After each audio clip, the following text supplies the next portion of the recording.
शासनाच्या सूचनेनुसार कुणबी मराठा नोंदी शोधण्यासाठी महापालिका क्षेत्रातील सुमारे 300 शाळांमधील सुमारे 2,40,000 कागदपत्रांची तपासणी करण्यात आली आहे.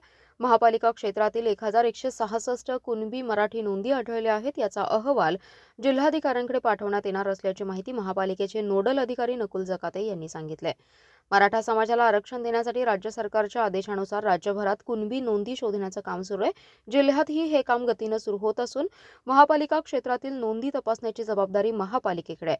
आयुक्त सुनील पवार यांच्या मार्गदर्शनाखाली महापालिका क्षेत्रातील पालिकेच्या, जिल्हा परिषदेच्या तसेच खासगी शाळांच्या तसेच पालिकेकडील तत्कालीन नगरपालिका, ग्रामपंचायतीच्या काळांपासूनचे सर्व जन्माचे, मृत्यूचे दाखले तसेच या विभागातील जनरल रजिस्टर आणि 300 शाळातील दाखले आणि रजिस्टर नंबर 1 ची तपासणी सुरू आहे. यासाठी पालिकेचे सिस्टम मॅनेजर नकुल जकाते यांची नोडल अधिकारी म्हणून नेमणूक करण्यात आली होती. महापालिका क्षेत्रातील नोंदींमध्ये सर्वात जुनी 1868 ची मिरजेतील शाळा क्रमांक 1 मधील कुणबी मराठा ही नोंद आढळली आहे. 1868 पर्यंतची जवळपास 2,40,079 कागदपत्रांची तपासणी करण्यात आली. यात तब्बल 1,266 कुणबी नोंदी आढळल्या आहेत. यात कुणबी मराठा, मराठा कुणबी, हिंदू कुणबी, कोकणी कुणबी आदी नोंदींचा समावेश आहे. मोडी लिपीसह मराठी, कन्नड, इंग्रजी, उर्दू आदी भाषेतील कागदपत्रे तपासण्यात आली. गेले 13 वर्ष नरक यातनेतून चर्चेत असलेल्या सांगली ते पेठ या राष्ट्रीय महामार्गाच्या कामाला आता प्रत्यक्षात सुरुवात झाली आहे. सांगलीवाडी टोल नाका ते तुंगपर्यंतच्या रस्त्याच्या साईड पट्टीसाठी ठेकेदारांनी सुरुवात केली. त्याचबरोबर अंडरग्राऊंड पाईपलाईन टाकण्याचं काम देखील सुरू झालंय. तुंग ते सांगली या मार्गादरम्यान रस्त्यावर काम प्रगतीपथावर आहे अशा आशयाचे फलक देखील झळकले आहेत. त्यामुळे प्रायोगिक तत्वावर काम सुरू झाल्याने मार्गावरून येणाऱ्या जाणाऱ्या नागरिकांच्या चेहऱ्यावर समाधानाचं चित्र आहे. वाहनांची वाढती गर्दी, अपघातांचं वाढलेलं प्रमाण, खड्ड्यांचं साम्राज्य यामुळे 41 किलोमीटरचा सांगली पेठ रस्ता नेहमीच चर्चेत राहिलाय. चौपदरीकरणासाठी 6 वर्षांपासून लढा सुरू आहे. सांगलीत सर्वपक्षीय कृती समितीने आंदोलन केलं. त्यानंतर रस्ता सार्वजनिक बांधकाम विभागाकडून राष्ट्रीय महामार्ग प्राधिकरणाकडे वर्ग करण्यात आला. प्राधिकरणाने अर्थ समितीच्या मान्यतेनंतर निविदा प्रक्रियेला गती आली होती. 881 कोटी 87 लाख रुपये खर्चाचे जयपूर येथील RSB इन्फ्रास्ट्रक्चर या कंपनीला मिळाले. आता कंपनीकडून आराखडे तयार करून प्रत्यक्ष कामाला सुरुवात केली आहे. रस्त्याचं काम जलद गतीनं व्हावं यासाठी आवश्यक असणारी यंत्रणाही कंपनीकडून उभारली आहे. भारतीय राज्यघटनेचे शिल्पकार डॉ. बाबासाहेब आंबेडकर यांच्या महापरिनिर्वाण दिनानिमित्त बुधवारी येथील एसटी स्टँड परिसरातील डॉ. बाबासाहेब आंबेडकर यांच्या पुतळ्यास विविध मान्यवरांनी अभिवादन केले. तसेच अनेक ठिकाणी त्यांच्या फोटोला अभिवादन करण्यात आलं.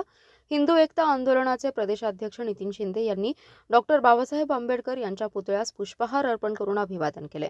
यावेळी शहर जिल्हाध्यक्ष संजय जाधव, RPIचे सुरेश दुधगावकर, नितीन गोंधळे, अनिरुद्ध कुंभार, सुमित शिंदे, संतोष ठोंबरे आदी जण उपस्थित होते. महापालिका मुख्यालयात आयुक्त तथा प्रशासक सुनील पवार आणि उपायुक्त राहुल रोकडे यांच्या हस्ते डॉ. बाबासाहेब आंबेडकर यांच्या प्रतिमेला पुष्पहार अर्पण करत अभिवादन करण्यात आलं. यावेळी प्रशासकीय अधिकारी अशोक मानकापुरे, अतिक्रमण विभागाचे कार्य अधिकारी दिलीप घोरपडे, संदीप शिंदे, संगया मठद, मोहन कांबळे, प्रकाश भोसले, वृषाली अभ्यंकर, सिराज नाईकवाडी, प्रशांत कांबळे यांच्यासह महापालिका कर्मचारी उपस्थित होते. राष्ट्रवादी काँग्रेसच्या जिल्हा कार्यालयात राज्यघटनेचे शिल्पकार डॉ. बाबासाहेब आंबेडकर यांच्या प्रतिमेस सांगली शहर अध्यक्ष सागर घोडके यांनी पुष्पहार अर्पण करून अभिवादन केलं. लाचलुचपतच्या जाळ्यात अडकलेल्या तत्कालीन माध्यमिक शिक्षणाधिकाऱ्यांकडे 82,99,952 रुपयांची अपसंपदा भ्रष्ट मार्गाने मिळवली असल्याचं या चौकशीत समोर आलंय. विष्णू मारुतीराव कांबळे असं अधिकाऱ्याचं नाव असून त्याच्यासह पत्नीवरही विश्रामबाग पोलीस ठाण्यात गुन्हा दाखल करण्यात आलाय. लाचलुचपत प्रतिबंधक विभागाच्या वतीने ही कारवाई करण्यात आली. विष्णू कांबळे हा सांगलीत माध्यमिक शिक्षणाधिकारी म्हणून कार्यरत होता. त्यावेळी लाचेची मागणी करून ती स्वीकारताना लाचलुचपतने त्यास पकडले होते. 7 मे 2022 रोजी त्याच्यावर भ्रष्टाचार प्रतिबंध अधिनियमानुसार गुन्हाही दाखल करण्यात आला होता. यावेळी घडलेल्या घर झडतीत 10,01,150 रुपये मिळून आले होते. या रकमेबाबत कांबळे याच्याकडे विभागाने खुलासा मागितला होता. त्यावर कोणतेही कागदपत्रे कांबळे याच्याकडून देण्यात आली नव्हती.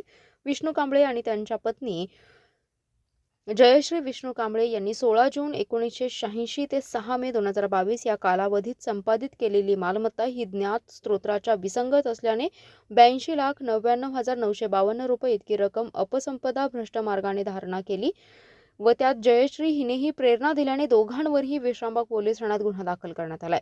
लाचलुचपतचे उपअधीक्षक संदीप पाटील, निरीक्षक विनायक भिलारे यांच्या पथकाने ही कारवाई केली. अंगणवाडी सेविका, मदतनीस आणि कर्मचाऱ्यांनी आपल्या प्रलंबित असलेल्या विविध मागण्यांसाठी गेल्या 4 दिवसांपासून बेमुदत संप पुकारलाय.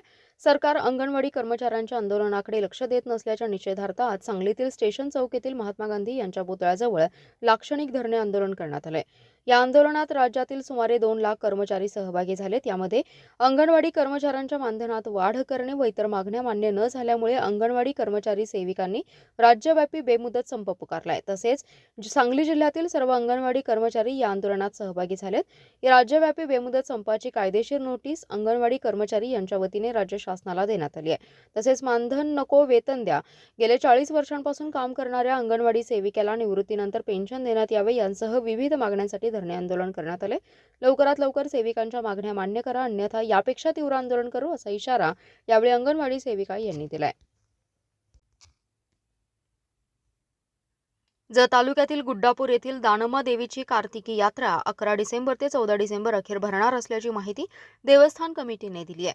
कर्नाटक व महाराष्ट्र राज्यात प्रसिद्ध आणि लाखो भाविकांचं श्रद्धास्थान असलेले श्री दानम्मा देवी कार्तिकी यात्रा सोमवार 11 ते 14 डिसेंबर अखेर मोठ्या थाटात मोठ्या प्रमाणात भरणार आहे.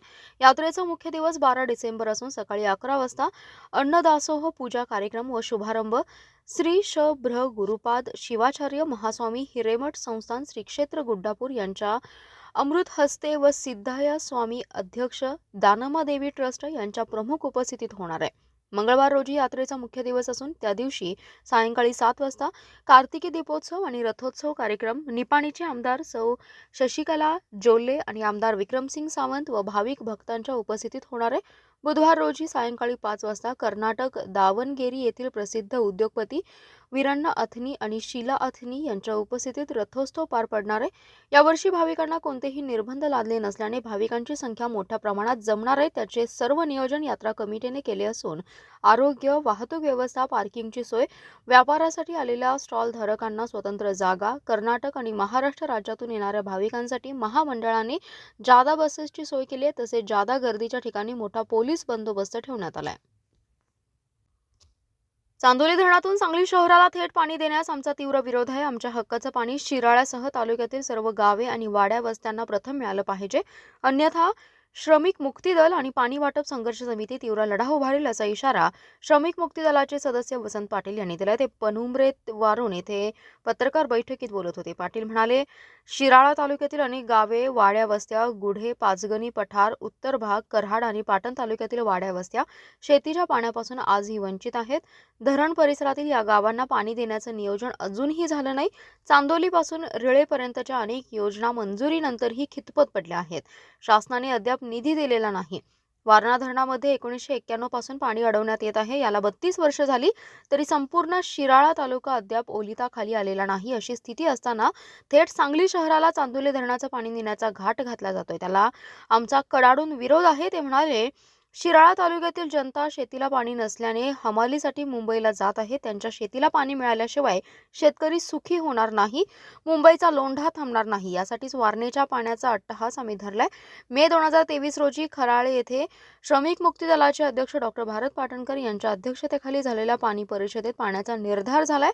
वंचित गावे ओलिताखाली आणून मुंबईचा लोंढा थांबवण्याचा निश्चय केला. यासाठी या महिन्यात पुन्हा मेळावा होणार असल्याचं त्यांनी सांगितलंय. कोयना धरणातून सांगली जिल्ह्यातील शेती सिंचनासाठीच्या पाणी योजना तसेच पिण्यासाठी पाणी सोडण्यास कोणतीही अडचण नाही, असे स्पष्टीकरण सातारा जिल्ह्याचे पालकमंत्री शंभूराजे देसाई यांनी दिलंय. आमदार सुधीर गाडगीळ यांनी या संदर्भात देसाई यांच्याशी फोनवरून चर्चा केली. त्यावेळी देसाई यांनी हे स्पष्टीकरण दिले.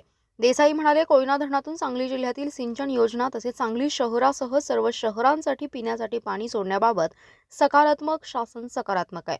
कोयना धरणातून पाणी सोडू नये अशा स्वरूपाचे कोणतेही आदेश जलसंपदा विभागाला देण्यात आलेले नाहीत. तसे आदेश देण्याचे कोणतेही कारण नाही. आमदार सुधीर गाडगीळ यांनी कोयना धरणातून विसर्ग थांबणार असल्याच्या एका वृत्ताकडे नामदार देसाई यांचं लक्ष वेधलं. तेव्हा देसाई म्हणाले, असे कोणतेही आदेश किंवा सूचना देण्यात आलेल्या नाहीत. सांगली जिल्ह्यातील सर्व सिंचन योजना तसेच सांगली शहरासह सर्व शहरांसाठी आवश्यक तो पिण्याचा पाणी पुरवठा करण्यामध्ये कोणतीही अडचण नाही.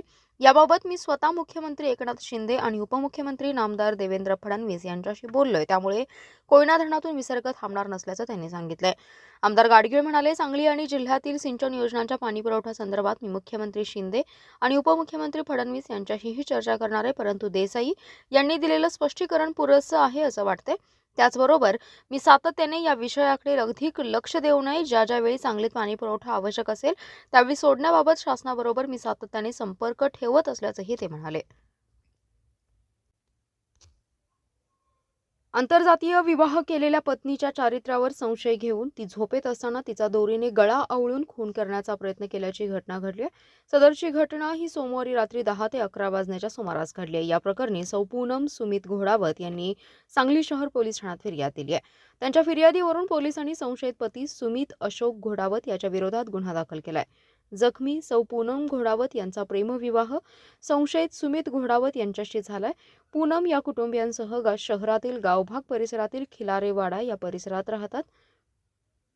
मागील काही दिवसांपासून संशयित सुमित याने पत्नीच्या चारित्र्यावर संशय घेण्यास प्रारंभ केला होता. या कारणावरून दोघात सतत वाद होत होते. सोमवारी रात्री 10 ते 11 वाजण्याच्या सुमारास फिर्यादी पूनम या घरातील बेडरूममध्ये झोपल्या असता पती संशयित सुमित याने पत्नी पूनम यांना लाथाबुक्क्यांनी मारहाण केली. तसेच नायलॉनच्या दोरीने पूनम यांचा गळा ओळून ठार मारण्याचा प्रयत्न केला. परंतु यावेळी झालेल्या झटापटीत पूनम यांनी स्वतःची सुटका करून घेतली.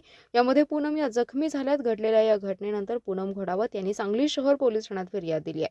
त्यांच्या फिर्यादीवरून पोलिसांनी संशयित पती सुमित याच्यावर गुन्हा दाखल केलाय.